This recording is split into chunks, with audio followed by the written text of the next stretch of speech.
Ang tawag diyan natataranta. Kakataranta dahil sumasabog eh. So ang tingin ko rito, they are trying to anong pangalan to downplay, no? Itong mga expose, hindi naman actually expose, kundi ang paglalahad ng mga official documents sa publiko ni kinatawan Leandro Leviste ng Batangas. So, dahil sumasabog ito sa mukha ng mga opisyal ng executive branch, more particularly the Department of Public Works and Highways, and titandaan natin, lahat itong mga allocables na ito and program funds ay nailalabas lamang sa iisang pirma. At yan ay pirma ng Pangulo ng Republika. It cannot be farm out, it cannot be paid, it cannot be withdrawn unless the President signs the papers, no? Approves the release of the funds under this particular program. The President is an inutil, sabi nga sa English, no? Presidency. Wala nang bisa eh, wala nang naniniwala eh.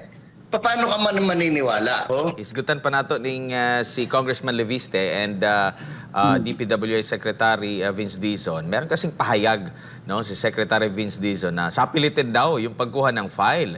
Eh naglabas ngayon ng resibo. Sapilitan daw ang pagkuha ng files doon sa computer, no? Nung minsang pumunta ang kongresista doon sa DPWH. Pero naglabas siya ng files na meron silang palitan ng email. Meron pa nga doon na ayon sa pag-aproba or ayon sa instruction ni Secretary Vince, meron pang lagda ni Secretary Vince, ipinadala sa kanya yung mga ipinost na niya, no, sa social media na mga listahan.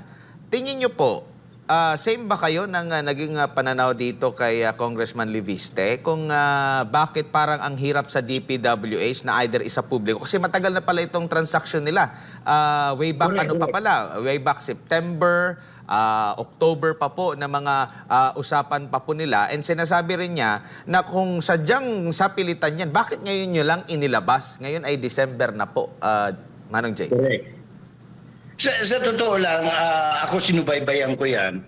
As early as nung nag-appear si Mrs. Cabral, no, doon sa Senate Blue Ribbon Committee, panahon ni Senator Marcoleta hanggang sa panahon ni Senator Lacson, no, iisa ang pinagmulan. At I will not be surprised, or I am not surprised, kung itong si Cabral found out the anong tawag nito, the data, the report, no, kay Mr. Leviste, kay Mr. Marcoleta, or even to the Vice President, dahil may mga report na may kopya rin si Vice President Sara Duterte nito, sapagkat ito ang insurance nga ni Cabral that if something happens to her, merong maglalabas, or ito ang kanyang anong tawag dyan, admar ka ng muniyang garantiya nga dili siya hilabtan ba kay og mabungkag ning mauning istorya na purbidang bahuwag yun, no? So ito yung parang alas ni Cabral, kaya nga hindi siya magalaw-galaw, kaya iba-iba ang kwento, merong inihulog, merong ibang nakita. Ngayon may mga lumalabas naman that she was spotted in Europe, no? I don't know whether in conference with Saldico or with Secretary Vince Dizon, who was reported yesterday to be in Paris, France. Opo. Manong Jay, dito po sa issue pa rin ng sinasabing Cabral files, no?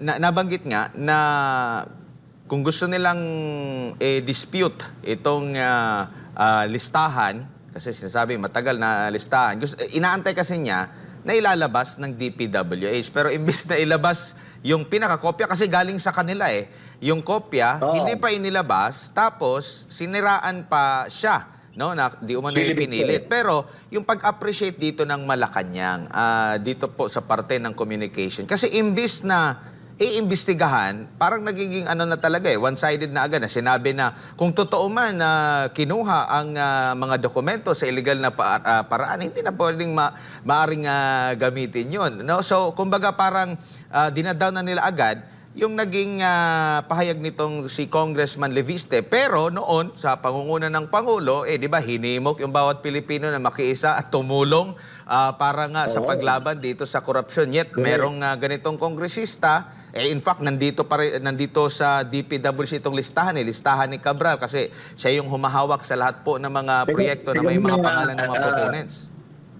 Admar, linawin natin na hindi lang ito listahan ni Cabral. This is an official document of the DPWH under the planning division which is headed by Cabral. Opo. Hindi ito gawa-gawa lang ni Cabral.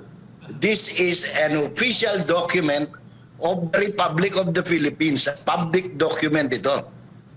No? Para at least hindi lang naguguluhan at nagugulumihan yung ating mga kababayan. Ito po ay mismong dokumento ng Department of Public Works and Highways na nasa kandili ng Planning Division. Nagkataon ang head dyan ay yun si Catalina Cabral. Ayan, para Opo. malinaw. Doon po sa naging pahayag po ng Malacanang dito na agad nagkaroon ng pag-question dito kay Congressman Leviste po. Ano pong masasabi nyo rito? Kasi nanawagan si Pangulong Bongbong Marcos ng tulong mula sa mga Pilipino. O heto, nagbigay ng impormasyon. Manong Jay?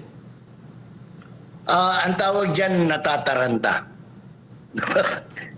Kakataranta dahil sumasabog So, ang tingin ko rito, they are trying to, anong pangalan to, downplay, no? Itong mga expose, hindi naman actually expose, kundi ang paglalahad ng mga official documents sa publiko ni kinatawan Leandro Leviste ng Batangas. So, dahil sumasabog ito sa mukha ng mga opisyal ng executive branch, more particularly the Department of Public Works and Highways, and titandaan natin, lahat itong mga allocables na ito and program funds ay nailalabas lamang sa iisang pirma. At yan ay pirma ng Pangulo ng Republika. It cannot be farm out, it cannot be paid, it cannot be withdrawn unless the President signs the papers, no? Approves the release of the funds under this particular program. Opo. Anong pangalan nito, Admar? Opo, kasi ang punto rin kasi ang ni... ginagawa ng Malacanang ngayon dahil sa, oops, teka muna, baka sumabog na ito, no? Sa mukha ng palasyo, pilit ilang dina-downplay kung hindi man pinapatay. Opo. So, nasaan na ngayon dito yung transparency na bukang bibig po nila? Ano lang yun, panabi lang yun. Parang si ano lang yan parang si former Speaker Martin Romualdez. Pag sinasabi ni Romualdez noon, abay, malinis ako. Di ba? Ano yun ang palagi sinasabi ni, anong tawag nito, ulitin ko, sabi niya, malinis ang aking konsensya. Pero the truth of the matter is, hindi siya malinis. Opo. Nakikita nyo na po, Mangnong Jay, na kung totohanan talaga ng kasalukuyang gobyerno, itong paglaban ng korupsyon, at itong mga pagsisiwalat or itong mga pahayag po ni Congressman Leviste, makakabawi ito sa -3 na rating ng Pangulo? -3 overall, pero may mga -37 pa, no? Wala na The President is an inutil, sabi nga sa English, no? Presidency. Wala nang bisa wala nang naniniwala Paano ka man maniniwala?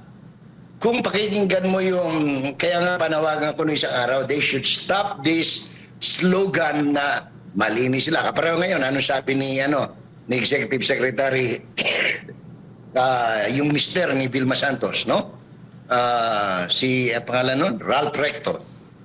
Gagawin ko ang lahat para maibalik ang tiwala ng taong bayan. Kasi wala nang tiwala ang taong bayan, Admar eh. Ngayon, paano mo magagawa yan? Magagawa mo yan, siyempre, kung isasauli yung mali-malitang, anong pangalan to, trilyones na pera ng taong bayan na base pa yan sa sinumpaan sa salaysay, kung maalala mo, si Master Sergeant Orly Gutesa, at yung several public internet pronouncement of the former Appropriations Committee Chair, Elizalde Co. No? Ngayon, kung gagawin nila, mababalik nila at wag nilang antayin na sumunod yung gobyerno na i-demonetize yung 1,500 pesos na panukala ni Senator, anong pangalan? Very brilliant idea ni Senator Robin Hood Padilla. Talagang hindi nila magagamit na yan.